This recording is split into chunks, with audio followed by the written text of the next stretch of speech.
is what actually saved me.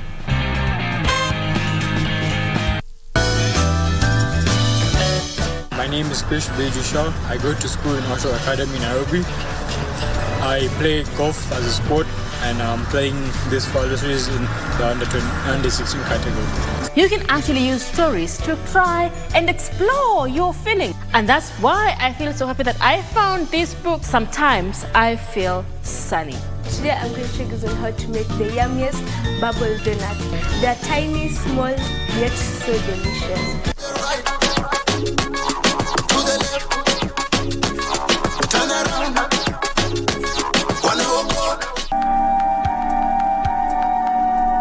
Mwanamke pia alikuwa anataka kutulaghai.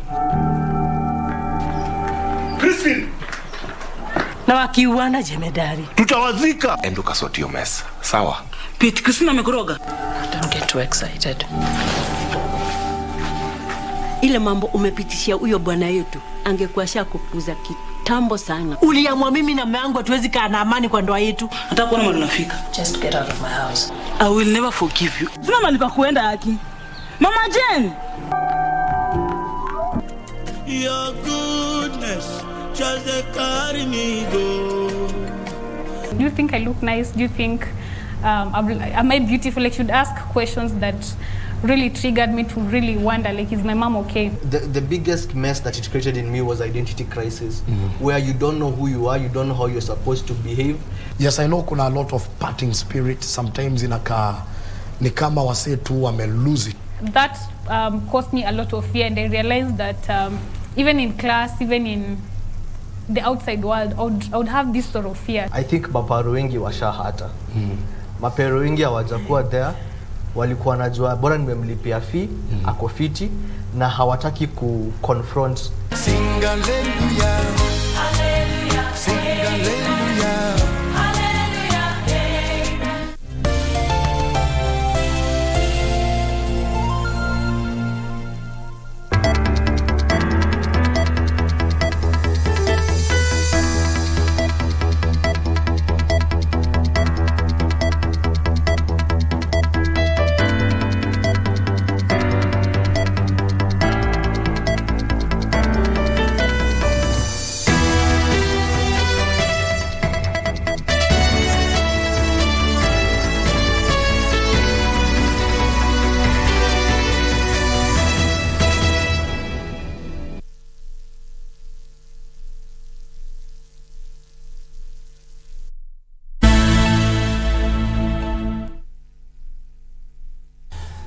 Live from the broadcasting house here in Nairobi, you're just in time for KBC Lunchtime News. Thank you so much indeed for joining us. My name is Njue. Brian Muraru is our sign language interpreter for this live newscast. This is what my colleagues and I have lined up for you. Let's keep this conversation interactive. We are live on all our social media platforms, and we begin our live news coverage all the way from islands of Comoros, where President William Ruto has made a commitment that Kenya will abolish visa requirement for Comoros citizens by the end of this year. The president has also announced the establishment of a joint commission on cooperation between Kenya and Comoros, which aims at enhancing collaboration between the two countries in various fields. Ruto also expressed his support for Comoros' leadership in the African Union and its effort in preserving cultural heritage. We are keeping tabs with that story all the way from Comoros Islands, and on that note we now cross over to Eldoret, where we have the PS for Interior, Raymond Omondi, who is currently at the launch, Omolo, who is at the launch of the training institute of Miale Security Institute. And let's first of all listen in to what he's saying. Easily go about their businesses without deterrence. Therefore, gives me great pleasure and honor to have the U.S. is its policy of targeting China. So on multiple issues, a huge gap exists between the two countries. The Biden administration, the strategy is to prevent an extreme deterioration in relations by continuing its dialogue with Beijing. But it's believed that significant progress will be difficult. Interested in conducting or organizing and managing similar training programs can always be able to come and benchmark. And as the private sector,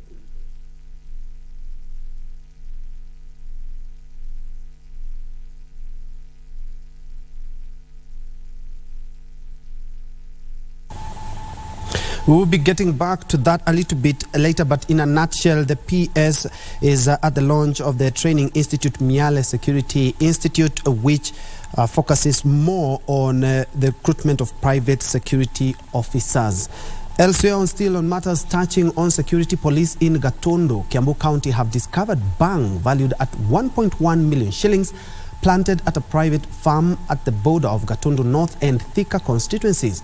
According to Gatundu North Sub-County Police Commander Ellen Wanjiko, the operation is part of the ongoing rapid response initiative which seeks to zero-rate outlawed substances, including chang'aa and other illicit substances.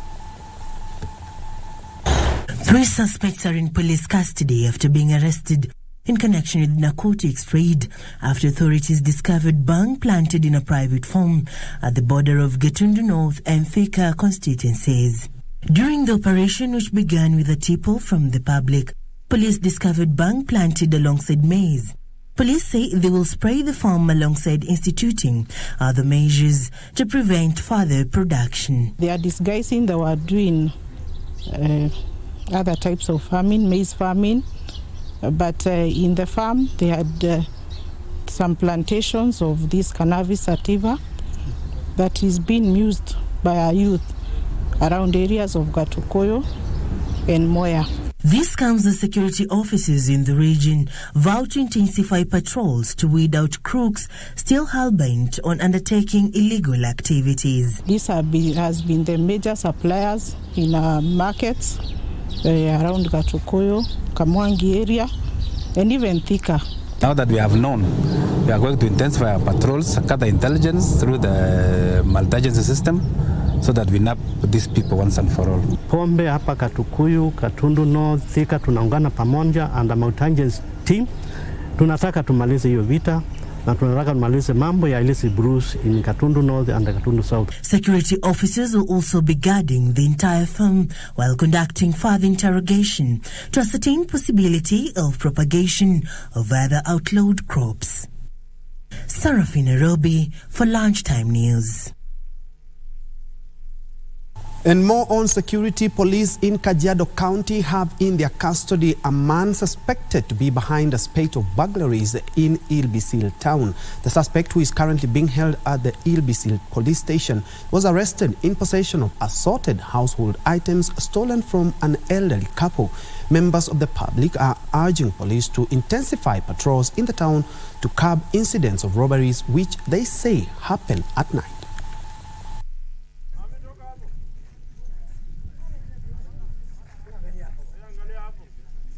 Tunapata mwizi ambaye aliingia kwa mama akafunja akachukua vitu. Aliiba kila kitu mpaka masahani, mattress unaiona, lakini tunashukuru Mungu kwa sababu maofisa wetu alikuja wakaingilia wakati na wakampata ule mwizi akiwa na zile vitu.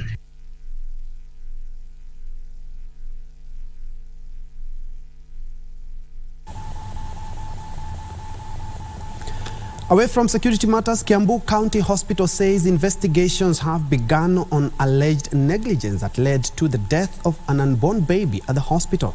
The County Executive Committee member for Health Services, Dr. Elias Maina, has pledged stern action against those involved if it is established that there was a cause of negligence. The hospital has also pledged to give the bereaved mother the support that she needs, including counseling services. 30-year-old Judy Wamboi is said to have arrived at the hospital in pain and had to wait for longer than expected for medical attention, leading to the loss of her unborn baby.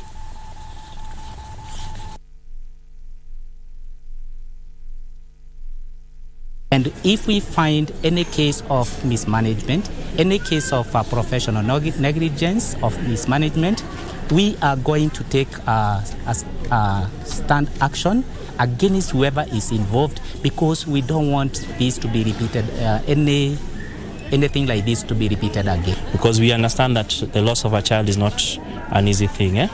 And next time we have offered her that we will support her through the ANC period to see how she has done.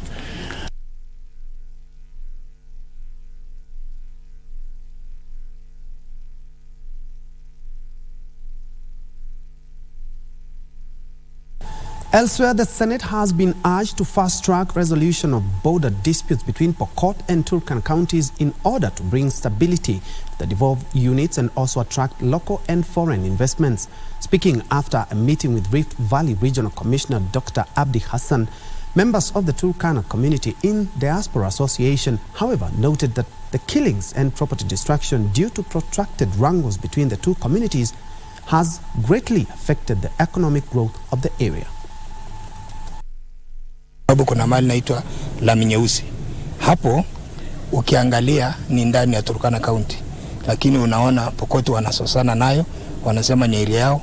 Area nyingine inaitwa Lobokat, hiyo yote. Na tuliongea na RC na akasema ile area ambayo itafuatwa ya boundaries ni area ya map ya samani ya ukoloni. Na tukaona ni sawa kwa sababu hiyo map inapeana boundaries kwa kila county. Kwa hivyo tulihighlight hiyo maneno. Na kitu kingine tukasema wale Waturkana ambao wameshikwa Uganda na serikali ya Uganda, Waturkana 32, tukaomba RC aongee na rais aongee na Yoweri Museveni au watu wafunguliwe kwa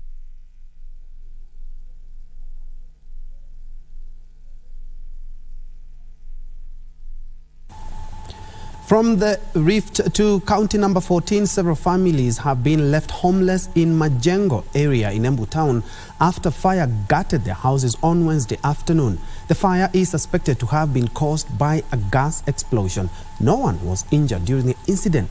Kirimari Ward MCA Ibrahim Swaleh, however, blamed the county government for its unpreparedness in disaster response, saying the fire could have been contained with quick response. He said it was unfortunate that it was a fire engine from the neighboring Kirinyaga County that responded to the distress call, although the damage was already extensive. Pigiwa simu, nikaambiwa kwamba nyumba inachomeka. Mimi kukuja, nikashindwa sasa ni aje. Juu hata nyumba za kwanza hazikuwa za kwetu hazikuwa zimefikiwa, lakini zimamoto ni vile haiko imefika. Kwa shule kukuja nimepata most of the things zimechomeka, kama certificate zangu zimechomeka. Naomba tu serikali waweze kutusaidia penye wataweza, kama kupata ID na kupata hizo certificates. Juu kama kufanya mtihani, huwezi fanya mtihani kama una vitu zingine. Vitu vangu vote ulala kwa nyumba. Natumia vyombo vya stima. Yote hakuna hata sufuria. Yote imechomeka. Takriban familia 8 zimeweza kupoteza mali yao. Hakuna kitu wameweza kuokoa. Na tunashukuru Mungu kwa sababu hatujapoteza maisha. Na sisi kama viongozi tunachukua hiyo responsibility, na mimi sitaki nidanganye watu wangu. I'm taking that as a personal responsibility.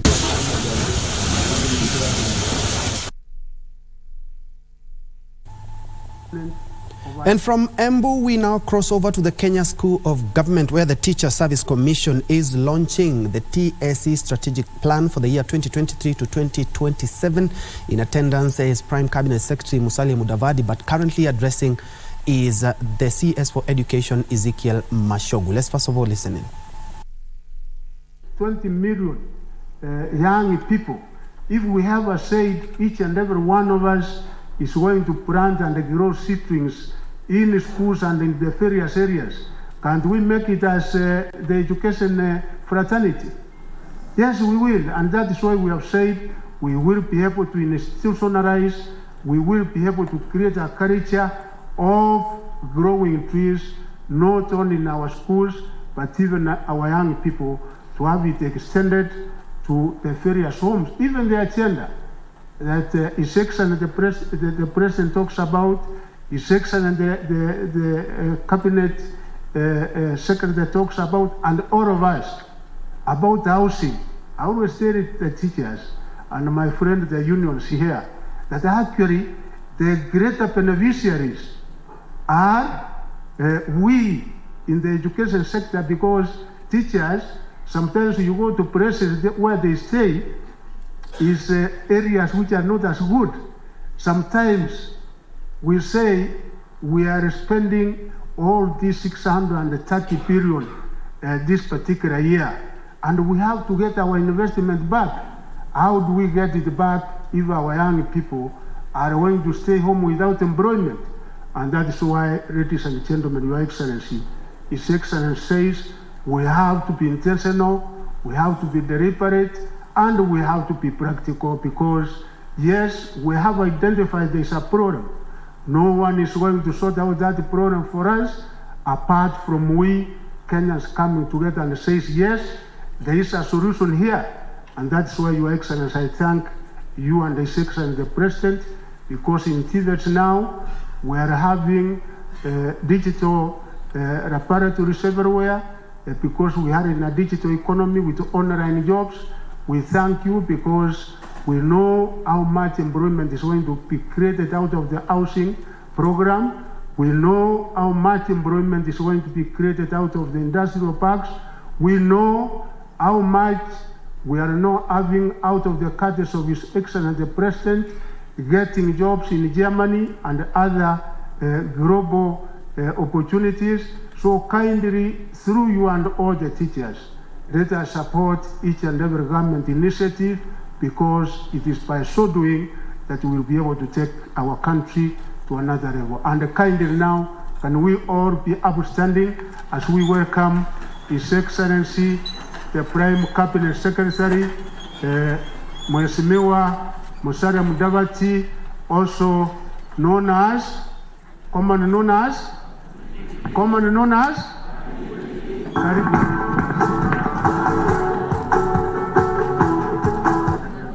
He made history as the youngest MP and minister, and now marks a long stint in politics for the last 34 years. He has served as a cabinet minister for 19 years, serving various ministries, and also served as vice president of the Republic of Kenya and deputy prime minister during the coalition government. He now assists the president and the deputy president in the coordination and supervision of government ministries and state departments. Please welcome Kenya's Prime Cabinet Secretary, His Excellency Honorable Dr. Musalia Mudavadi. Of government there preparing his speech is Prime Cabinet Secretary Musalia Mudavadi, where they're talking about matters of education. But let's first of all revisit our earlier story where Dr. Raymond Omolo, who is the PS Interior, is currently launching the training institute, Miale Security Institute, and also inaugural graduation ceremony. Let's first of all listen in. All right, we are still preparing that as well. Remember, what is happening at the Miale Security Institute is that it's the first, actually the launch, and not only the launch, we're having the first cohort of security officers from that. Let's first of all hear what PS has to say. What we will be doing with mainstream security police service,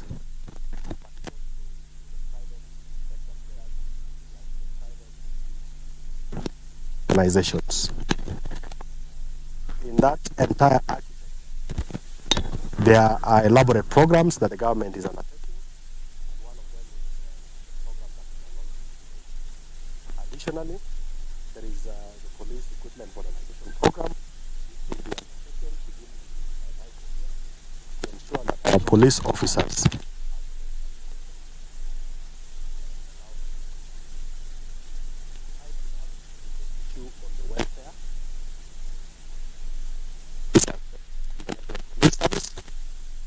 We do apologize for that technical hitch in the sound, but of course, as soon as we have that, we will bring you that report a little bit later. But let's move on. Now, question is, what would be your reaction when called from a wrong number and accept the deal, thinking it's too good only to find yourself in a situation that involves crime? Well, here's Jacqueline Masharia review of the comic film Wrong Number in our weekly segment, Cinemas and Theatre. Take a look.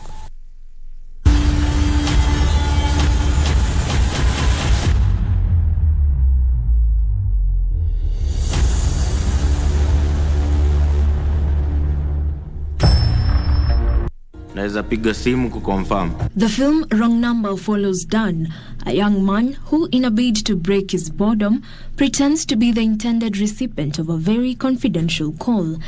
Mfupa. Muulize tena. Everything hits the fan when he realizes that he's beaten more than he can chew. The Priests. The film, by One Film Pictures Limited, was written and directed by David Waronja and produced by Njue. The film features cast members Peter Karari, Fred Ngere, Jackie Waime, Steve Mwangi, Kamau Njenga, Kelly Ogola, and Freddie Ngare.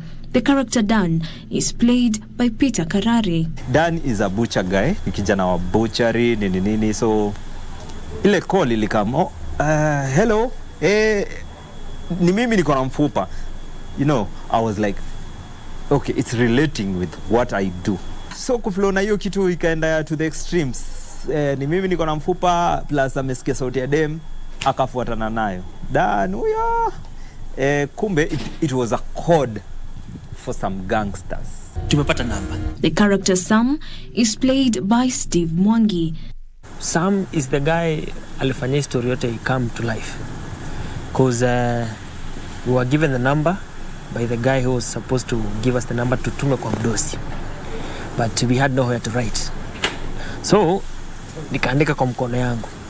Ikafutika. That's how wrong number came about.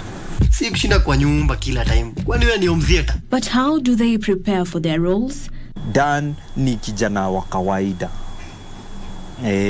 He's a butcher guy. So, kuangalia tu pale mtaani naangalia tabia wase nafaa kucheza level gani. Mostly me prepare hivyo na get the whole story na internalize the lines and then I start working that character. It was a good script and ilinistretch you had to do research because most of the time nafanyanga nikiwa Karau. So this time I was on the other side of kuwa mkora. That guy wa mtaani ule msee ukitaka kitu yote he's there nini. So I had to research and do that. The filmmakers note that the film reception was very positive that led them to get a nomination at the 12th edition of the Kalasha Awards. It was a surprise. It was exciting. First of all, kuona tuko pale. Ilikuwa positive. On Twitter, wapi, like we were sharing, place, wasi wanasema nini. And it was good. Uwesikiza. Najua hii ni mara yenu ya kwanza kupiga hii shughuli. The future is bright. People are investing money to shoot films. Si kama kitambo, you had to wait for production houses to, approve a film. But for now, even they are looking for producers. Unaona kuna hizo opportunities za. If you have a film kwa shelf, bring it on board, we give it life. So, production houses are coming out there and giving people money to shoot films. Kuna culture we need to get in our country. We are going to the theaters, going to the cinemas. I think hiyo bit ndio tunahitaji tu kupush a little bit. 2 guns, no balls, man. I think that makes sense. Wrong Number is now very much available for public. You can watch it on Showmax. Jumanzeni kiitoa utakonfess. Jacqueline Masharia for Cinemas and Theatre. Unajua nimetumia time inatoshanaje kukama up na hiyo joke.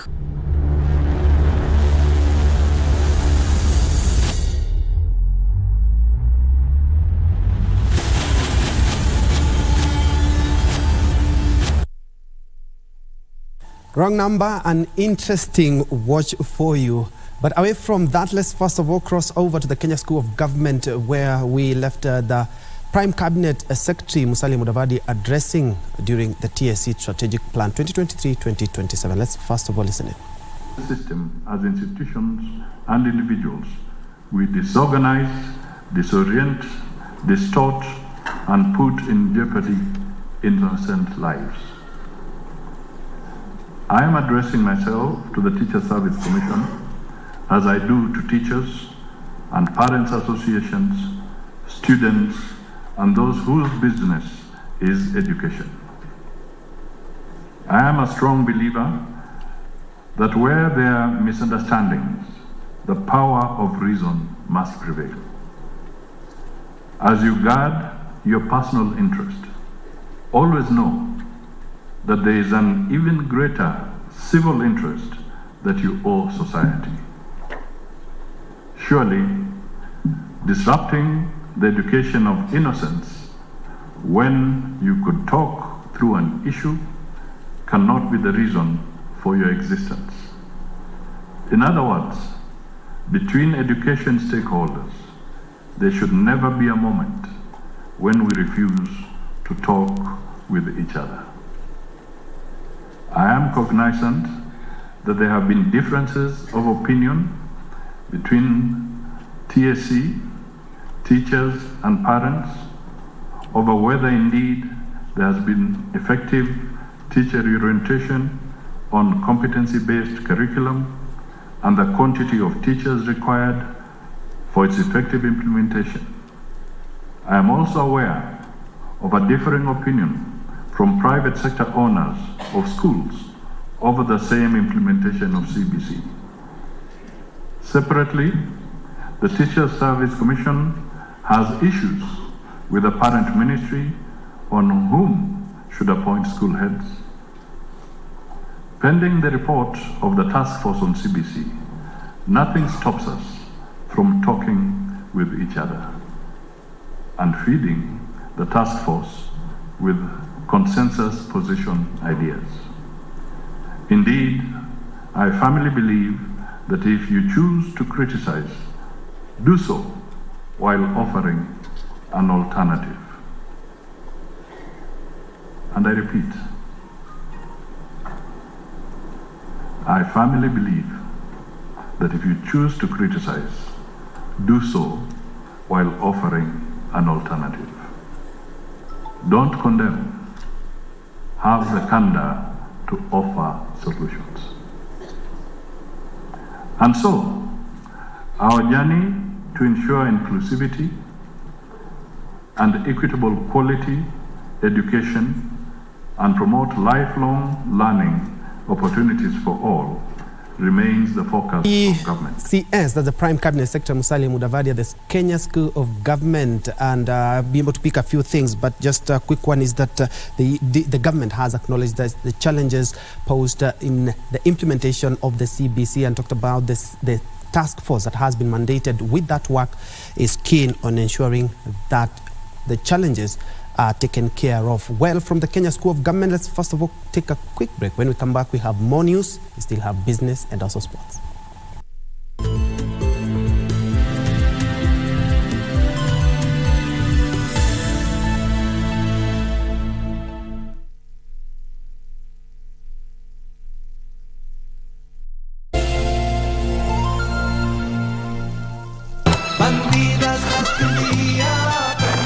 Look at you.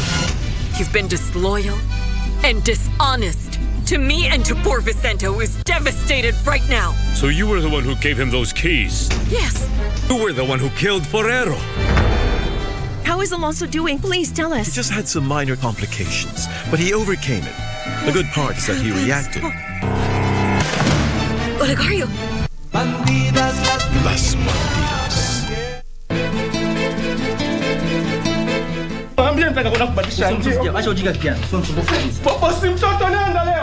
Mpaka niambie kitu.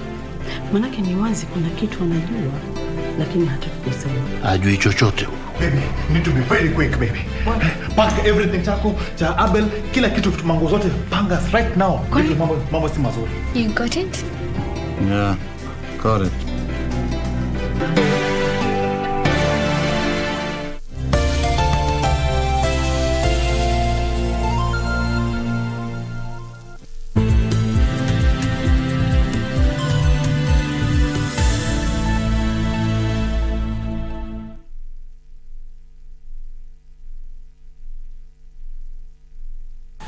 Welcome back. Just in case you joined us, is KBC Lunchtime News. Moving on, Kakamega County Government has been urged to improve on transparency in its budget process.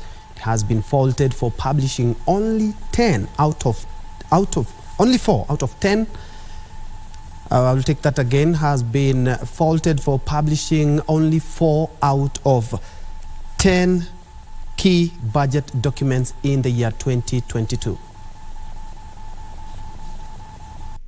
Survey CBTS is an annual survey that assesses availability of 10 budget documents that by law each county is required to publish and publicize annually on the official county websites. According to this survey that is published by the International Budget Partnership Kenya IBP, Kakamega County published only 4 of these documents, leaving out the other 6 for the last 3 years. And the key budget document that are missing, one is the season budget or Mwananchi budget. Now, this is basically a simplified version of the program-based budget to make Mwananchi to interpret and understand the budget in a simple language.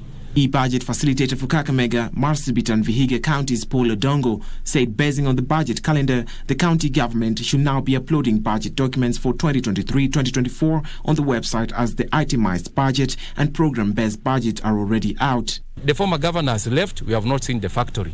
But with this new regime, we call upon Governor Fernandez Baraza and Deputy Savula to ensure that they fast-track the issue of the license and the title deed. But more so is the title deed, because the factory will not be put on air, but once we see that we have the legal ownership, it means that the farmers now can have confidence that the factory will be constructed.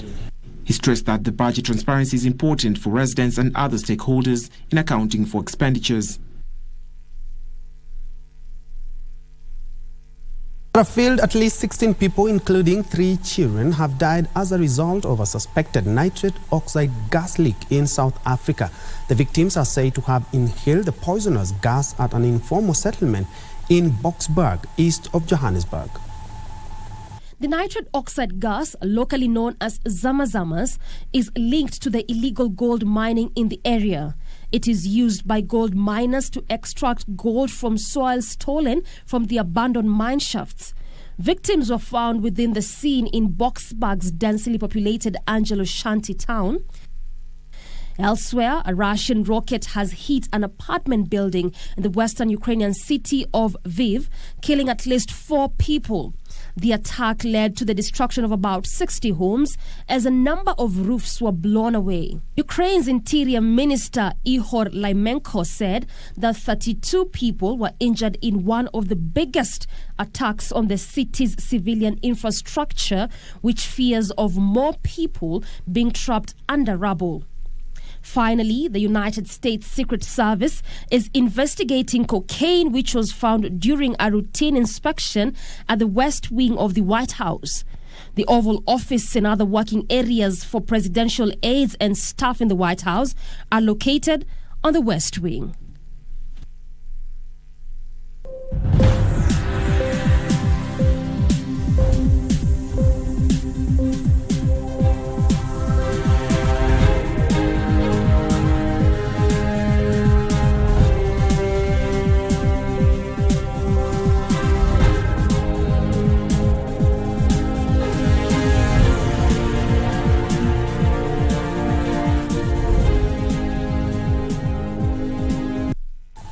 And in business, the National Treasury has secured a $500 million loan through a syndicated loan organized by the consortium of 5 international lenders.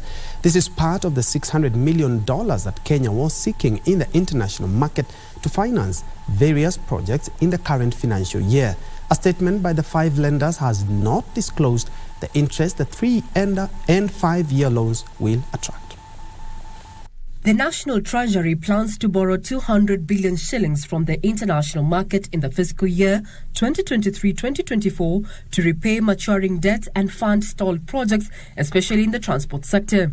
The funds are expected to ease the cash flow crisis and boost the country's dwindling foreign exchange reserves, which have taken a hit from the weakening shilling. In March this year, Kenya approached 4 international lenders, namely Standard Chartered Bank of the UK and US city-based Citigroup, and South African lender Standard Bank and Rand Merchant Bank, to arrange a $600 million facility. However, the markets have been unfavorable due to dollar pressure and the ongoing commodity market crisis that has made international financial markets volatile. A brief by the lenders has said that Kenya has finally secured $500 million as part of the agreement. In the current financial year, Kenya is tapping a 405 billion shillings loan at the Africa Export and Import Bank, whose cost will be varying depending on the purpose of every withdrawn portion during the 3 years that the facility will be active. Experts say the trade financing route is expected to be cheaper than the concessional loan withdrawals, since the bank will only factor in the commissions for every project supported. Regina Manyara reporting for Lunchtime News. Now, the Technical University of Kenya Head of Entrepreneurship Department, Professor Evan Sagwa, is urging the government to tailor entrepreneurial training programs for people with disabilities to foster inclusive growth. Here's Frederick Moki with the details. About 80 people with disabilities who own and run enterprises have been equipped with skills on innovation and digitization of their businesses. I used to go to my customers just face to face, but now I've learned that it's good I use my phone to meet many customers. Through a training organized by Technical University of Kenya and UK Aid, the entrepreneurs were equipped with digital skills to improve their resilience and sustainability. It has really enhanced my knowledge in business management. From the skills I gain, at least I'm going to be a different person from how I've been, because today we have realized that in this world we are in a digital era. Speakers at the forum challenged the government to enhance inclusivity in terms of training and funding, especially targeting people with disabilities. And if the government can help and assist or collaborate with the university like this one that is coming to the ground to look for, it is very important. Some of them told us that they have funding, but the SMEs are also saying they are not accessing those funds. So those policies of funding and providing support to SMEs are the ones we are trying to interrogate. The Technical University of Kenya is creating an innovation hub to build the digital and entrepreneurial skills of startups and SMEs. We wanted to highly come out clearly and make it clear that if we do inclusion, if we include everyone, including gender inclusion, differently disabled people, we are able to achieve better development goals. Be a very important space for innovation activities and technology transfer. It will also serve as an incubation center. If you have an innovative idea and you want to be supported on how you can develop that idea, commercialize it and make money from it. Frederick Moki for Lunchtime News. Coffee farming now, where government plans to revive coffee farming in Busia and Siaya counties in a drive to increase coffee production in Kenya. The government will work with the private sector to distribute high-yield and fast-maturing seedlings to coffee farmers in the two counties. The Kenya Planters Cooperative Union Director Charles Mutweri says the two counties have a combined production totaling 50 tons annually, which can be doubled in 5 years' time. Coffee production in Busia and Siaya counties have dropped from a high of 150 tons annually in 25 years ago to the current 50 tons annually. This has attributed to poor yields, worsening weather, and subdivision of land. The region is, however, receiving renewed focus, with the government now planning to offer improved seedlings and training to coffee farmers to increase production. Mkulima anaweza kutoa hata kilo 10 mpaka hata 100. Sio mimi najua nsisi ya kutoa mti moja kilo hata 100. Tumefundishwa na mkulima wetu mkarimu ya kwamba tuchimbe kiwango ya shimo kiasi fulani na tuweke bidhaa fulani ndani ya hiyo shimo, ndiposa kahawa ipate mizizi ya kuweza kutoa kahawa bora ya kuweza kutusaidia. The region has over 1,500 coffee farmers with around 60,000 coffee bushes and an average production capacity of 50 tons annually. Ni lazima tuingishe ujuzi yetu, at least watoe, kama unajua area hii inaweza toa tani hata zaidi ya 50,000 tons area hii peke yake, na hiyo ni pesa mingi ikiingishwa ama ukilinganisha na hii mahindi wanalima. The new KCPU says it will recruit more farmers and form cooperatives to improve the sector.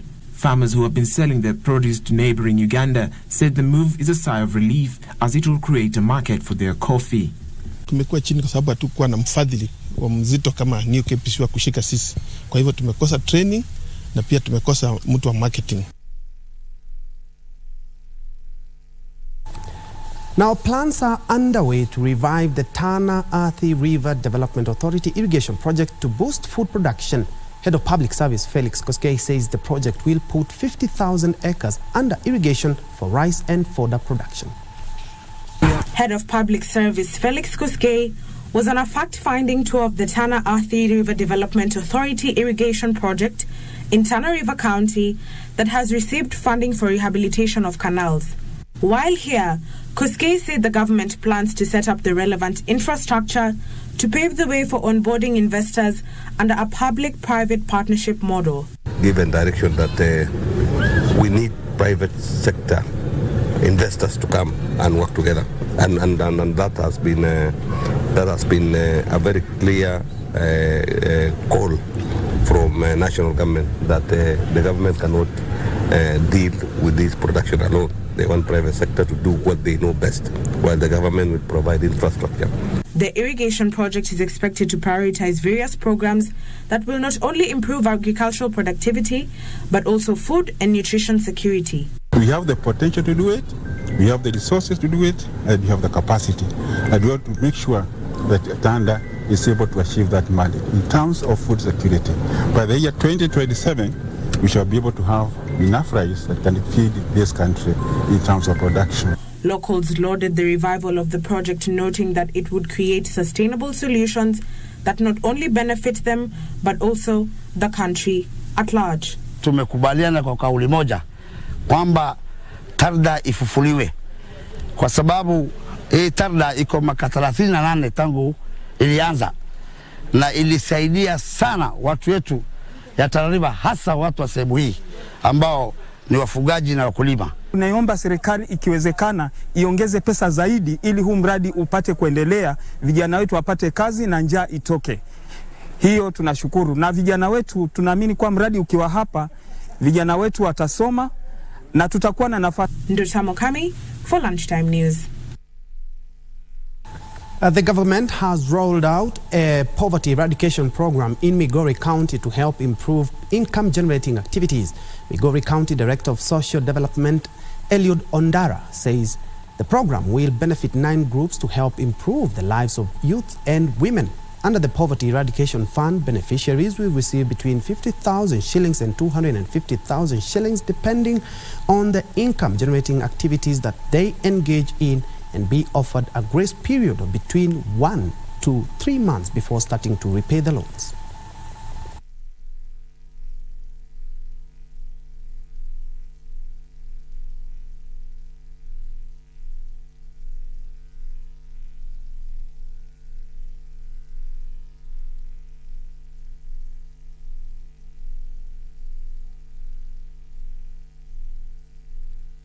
Besides the fund that we have given today on eradication of poverty, we have what we call the Women Enterprise Fund, which basically targets women groups.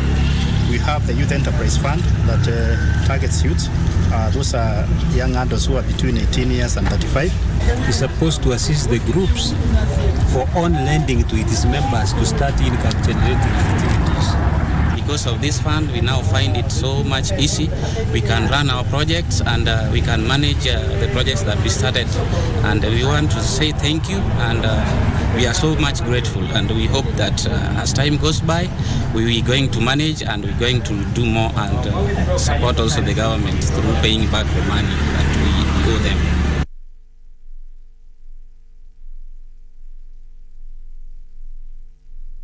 Across borders, 10 million users signed up for Meta's newly launched Threads app in its first 7 hours. Meta Chief Executive Mark Zuckerberg has pitched the app as a friendly rival to Twitter, which was bought by Elon Musk in October. Here are the details of this and other stories making headlines from across the world.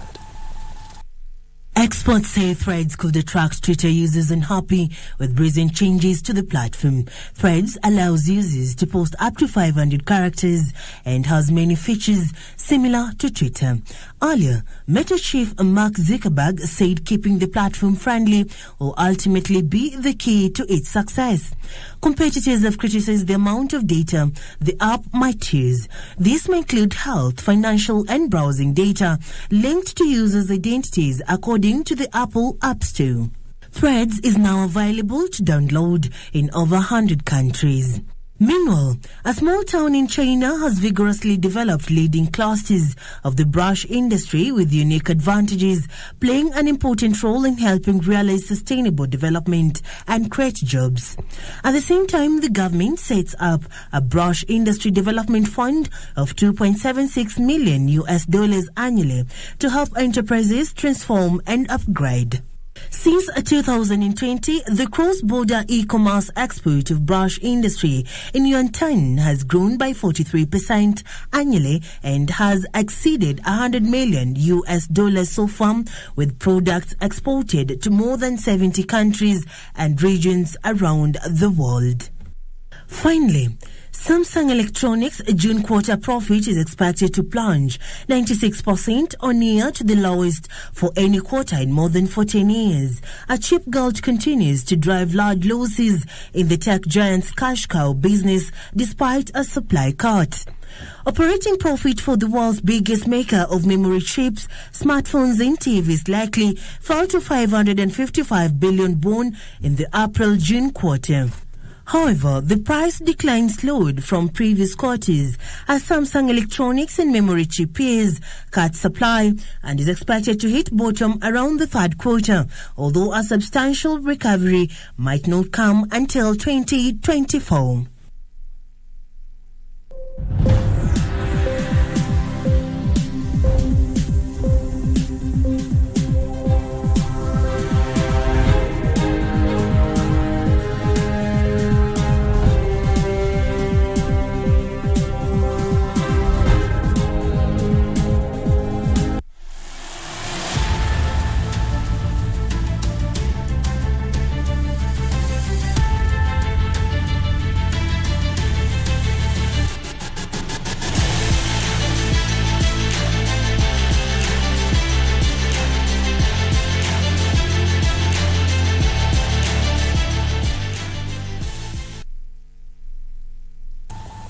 In sports, Kenya Morans head coach Cliff Owuor has named a strong 12-man squad that will travel to Luanda, Angola, to represent Kenya in the 2023 FIBA African Championships from the 8th to the 18th of July. Kenya are the favorites in this year's continental showpiece, aiming to go a step higher and win the championship, having lost narrowly to DRC in the finals of the last edition of AFRICON held in 2019. Morans are in Pool A alongside Gabon and Cote d'Ivoire. Regulars Victor Bosire, Victor Ochieng of Equity Dumas, Eric Mutoro of Ulinzi Warriors, Griffin Ligare of Thunder, Rwanda-based Bush Wamukota, and Fidel Okoth, who plies his trade in the United Arab Emirates, all made the cut.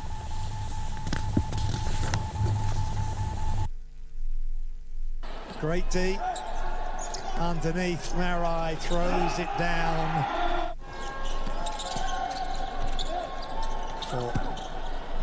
Women Premier League champions Vihiga Queens will take on Tanzania's JKT Queens in Group B of the CAF Women's Champions League qualifiers, slated for the August 12th to the 30th in the Ugandan towns of Jinja and Kampala. The qualifiers will attract 9 teams from the Sekafa zone.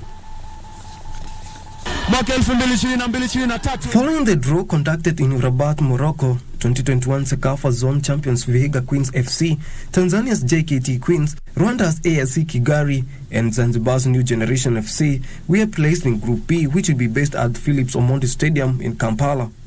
Newly crowned Uganda's Women's Premier League champions Kampala Queens, Ethiopia's CBE, AFD of Djibouti, Buja's Queen FC of Burundi, and South Sudan's Ye Joint Stars FC are drawn in Group A that will be based at Fufa Technical Center in Jeru. Yusuf Morsi, the Sekafa Champions Director, conducted the draw in Rabat, Morocco. The top team will qualify to play in the 2023 CAF Women's Champions League, set to be held in Cote d'Ivoire later this year.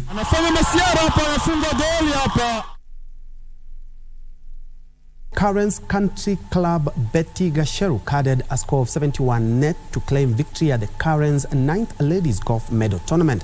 She finished one better than Jacinta Wambugu, who secured second spot in the Division A event, having carded a round of 72 net. Shirley Scrooge finished third in the group with a round of 73 net after count back. In Division B, Evelyn Otsuya emerged the winner, having carded a round of 68 net to finish 4 better than Anne Mbogori, who secured second position with a score of 72 net. Eve Mwangi emerged victorious in Division C with a remarkable score of 39 net. The tournament attracted 52 female golfers from Karen Country Club.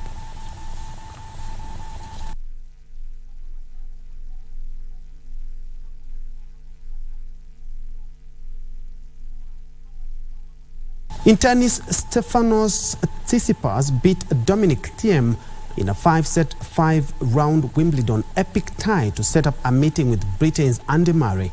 In the women's category, top seed Iga Swiatek continued her pursuit of a maiden Wimbledon title with a victory over Spain's Sara Sorribes Tormo.